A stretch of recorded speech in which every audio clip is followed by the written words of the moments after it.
De façon plus discrète, quel serait le rôle du Mossad? Chaque jour qui passe confirme à quel point le rôle du renseignement a été décisif depuis les premières secondes de l'opération menée par Israël. Avant de vous laisser filer, parce qu'on me dit que je dois vous laisser partir, Raphaël Jérusalemi, et je le comprends parfaitement, que reste-t-il en action? Est-ce qu'on peut parler d'une manière très excessive, bien sûr, mais d'armées d'espions israéliens encore en action actuellement en Iran, que ce soit des Iraniens recrutés, des Israéliens infiltrés?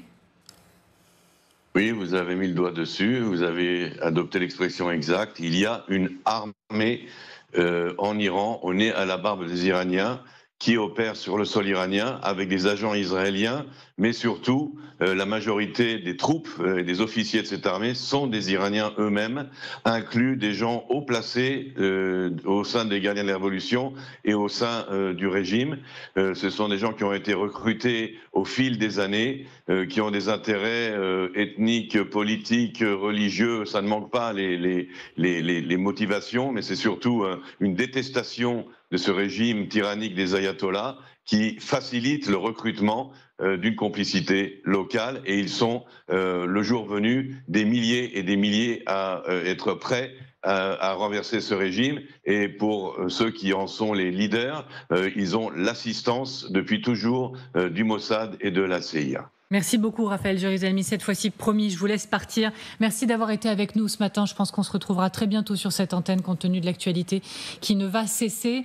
Aurélien Duchesne, est-ce que vous imaginez, je le rappelle que c'est pas le plan de Trump, il a dit pour le moment, moi je ne veux pas la tête d'Ali Khamenei, je ne veux pas le faire tomber, c'est une cible facile mais c'est pas le choix pour le moment. Vous imaginez les Israéliens y aller encore une fois sans Donald Trump ?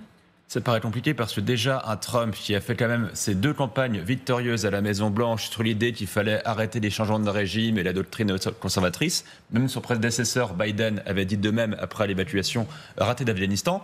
Je pense aussi que ce qui peut refroidir les Israéliens, c'est la résilience que vous évoquiez du régime iranien. Il y a parmi les successeurs potentiels, outre le fils Mojtaba de l'ayatollah actuel, il y a le petit-fils de l'ayatollah Khomeini, Hossein Khomeini, et il y a aussi, je crois, alors Mohsen Araki, par exemple, qui est un potentiel successeur qui n'est pas spécialement hindou, qui n'est pas spécialement, je veux dire, une colombe de paix, et surtout, enfin, quand on regarde depuis 46 ans qu'on a tant de fois prédit l'effondrement du régime iranien, ils sont toujours là, ils savent se serrer les coudes et ils savent surtout faire preuve d'une capacité quand même de ralliement autour du drapeau quand il le faut. Guillaume ? C'est vrai que c'est pas simple. C'est pas simple. Puis il y a des conséquences aussi en termes diplomatiques, c'est-à-dire que ce serait le retour d'une forme d'impérialisme et ce serait un moyen pour l'Iran de souder autour de lui ce qu'on appelle souvent le Sud global. On imagine déjà le narratif des Russes, disant regardez ces Israéliens, ces Américains qui veulent comme ça, comme à leur propre convenance, renverser tel ou tel le chef d'État. Sachant que Poutine a redit son opposition à un tel scénario ces dernières heures. Absolument. Mais cependant, je pense que c'est quand même pas complètement exclu pour une raison très simple. C'est juste un raisonnement.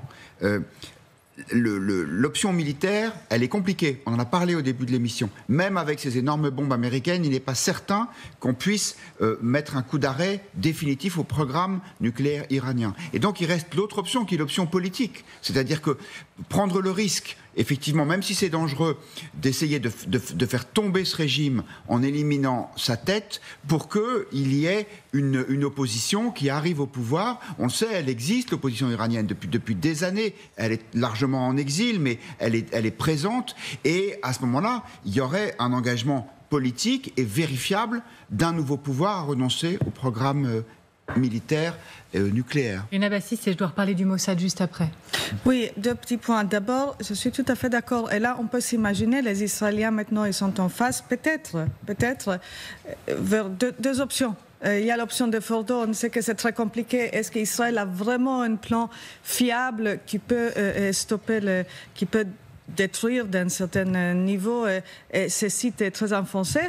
Ou peut-être Israël va choisir, Israël va dire « Oh, ça on n'arrivera pas, on va sur l'autre option plus spectaculaire, et ça c'est justement Khamenei ». Ça peut être qu'il a les 2 options.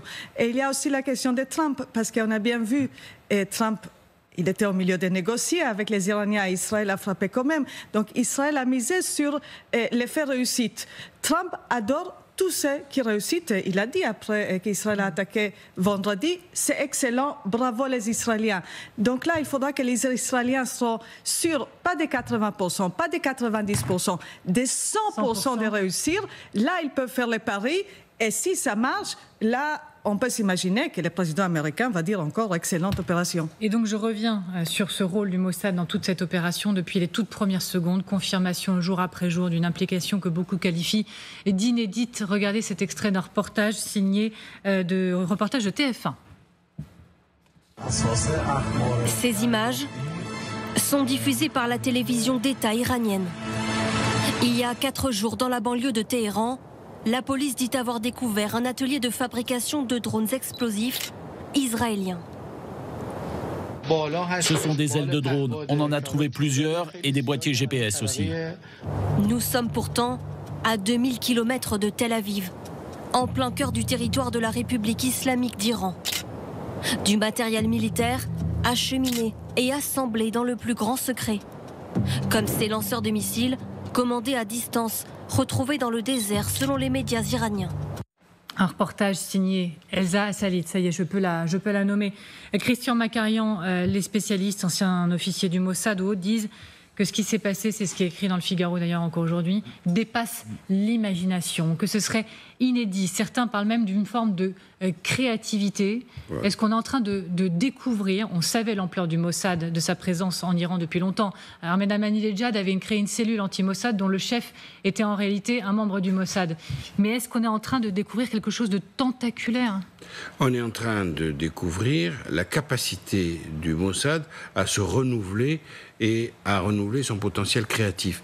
Si, et beaucoup de sources sont concordantes, il y a une implantation territoriale sur le sol iranien avec des agents du Mossad qui utiliseraient des locaux significatifs, gradés, voire, comme l'a dit peut-être tout à l'heure M. Jérusalemi, ethniquement divers, qui représenteraient la mosaïque du monde iranien. Si une espèce de 5e colonne infiltrée était installée pour entreprendre des actions bien ciblées, alors le Mossad achèverait de nous étonner une fois encore.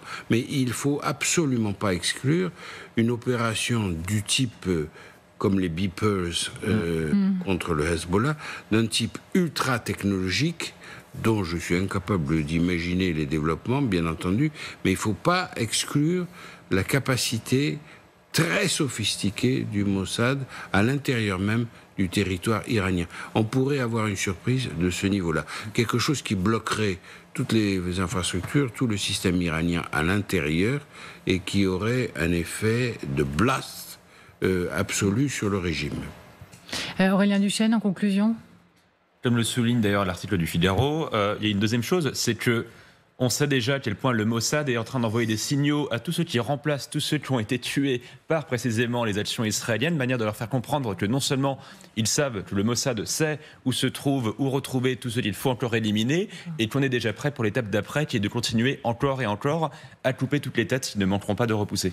Dans un instant, on va se retrouver dans cette édition spéciale. L'État hébreu envisage-t-il une frappe imminente sur le site nucléaire de Fordo, et avec ou sans le soutien de Donald Trump qui hésite encore. C'est un article qui nous alerte ce matin du média israélien I24 News, se basant sur des révélations de Iran International. On le sait, on le répète, dans une guerre psychologique, de pression, de communication. Quelle est la véracité de tout ça ? Regardez ce que nous disait l'ancien membre du renseignement israélien, Raphaël Jérusalemi, sur cette antenne.